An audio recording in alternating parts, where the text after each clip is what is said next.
So like, I look at that, like when I take, like, okay, living in America, you got to feel like kind of guilty when you really think about like, Yeah. they, if you eat a McDonald's hamburger in the 1980s, that meat came from like Paraguay, where they had deforested everything to grow cows to slaughter to sell to America. Mm. And so in America, you don't see that. You see like beautiful forests. Oh, we have like these national parks. So our life is wonderful here, but it's at the, Expense. at the expense of others. And we all know this, like everyone knows it. And then meanwhile, there are people in, slums and poverty ghettos here that live a horrible existence that is just as bad as these other places we talk about. And so it's very eye-opening to think that not every American should feel guilty, quote unquote. Not should is a weird phrase, but Yeah. the guilt I just described is because I do live in a nice house and I do drive a nice car and I do know that like even the technology on my laptop and my phone was made at the expense of Yeah.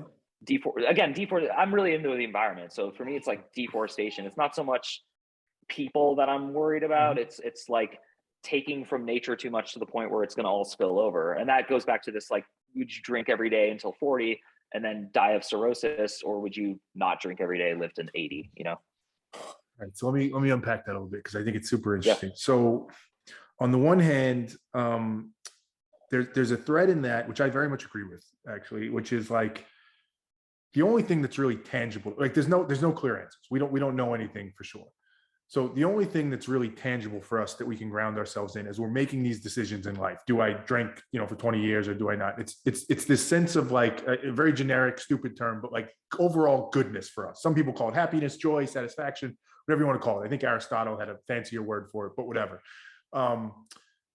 And you say, okay, I'm trying to maximize for that. That's exactly, I think, what you're saying. Like, sure, there would be some goodness in drinking and doing drugs for the next 20 years, but there would be more goodness being able to live till I'm 85 and experience things. So it's a very simple, in some ways, calculation to say what gives me more goodness. And I think that makes a lot of sense. I think some people react negatively to that because it seems selfish or self-centered, but I don't think it has to be. As part of that goodness calculation, you can encompass the environment and your family and society, and all of that can make you feel good.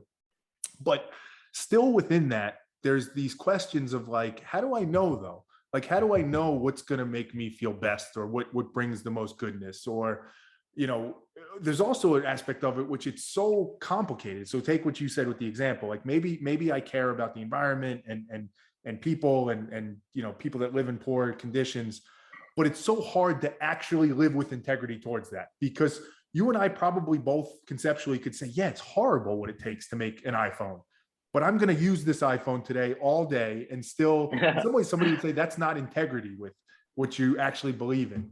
So a really long-winded, convoluted statement there, but like, no, it's good. How do we reconcile that? How do we actually feel like we're living with integrity and feel good about ourselves, and that we're not just self-centered, going after what makes us feel best on whatever time horizon we pick? So when I was in my late teens, early 20s, I was really into astrology, like really into it, because I was sure that these people could help me know when the car wreck that was going to kill me was going to be, how to avoid, like, I was just very certain in it. So I would go and see a lot of like different astrologers, and they would all tell me the same things about my origin and where I was headed. So I knew that there was some sort of like similar science to what they were doing, but what they never all agreed on was when or why things would happen, really the when. And so one of them, though, when I went to see him, I just kept saying over and over again, I'm so concerned about the world. I just feel so bad. I feel so bad for like the animals and like all these things. And I quit eating meat, but I still don't feel better. And he's like, well, that's because you're still killing. And I was like, no, I'm not. And he's like, did you drink water today? I was like, yeah. And he's like, well, did the bacteria get killed when they filtered it and made the water safe to drink? And I was like, oh. And he's like, give up right now. Stop pretending that you can lead a life where you don't affect others. And this guy wasn't right about anything about my, like, he was actually the most like patently wrong, but he changed my life probably the most of like any of these early experiences of mine. Real quick, I did actually end up meeting an astrologer later in life who's been phenomenally accurate. So I just want to throw that out there for people listening. But at the time, most of these people were just taking my money and telling me like flattering things. But this guy, he changed me so that a week later, I started eating meat again. It was crazy. Now I'm a vegetarian again, but it's very different. The road I took back what was natural. it though? What was the calculation? What changed? Like, because this is, I think, and I know you'll appreciate this. So often in situations like this, there's benefit to us to create this illusion of simplicity or being naive to certain things, because as you start to unpack it, exactly like you said, well, now I can't drink water anymore because of that. How did you process that in your mind to say, okay, it actually is okay to eat meat again, and now maybe it sounds like back to not? Like, what was going on? What was the dialogue in your head? So at the time, the reason I was a vegetarian, and I would tell everyone this, is I said, I want to make an impact on the factory farming situation in America. And so I said, my goal is very simple. It's to be one less buyer. It's a boycott. And I heard that, again, your early 20s, you're just full of so much energy, and in a good way, actually.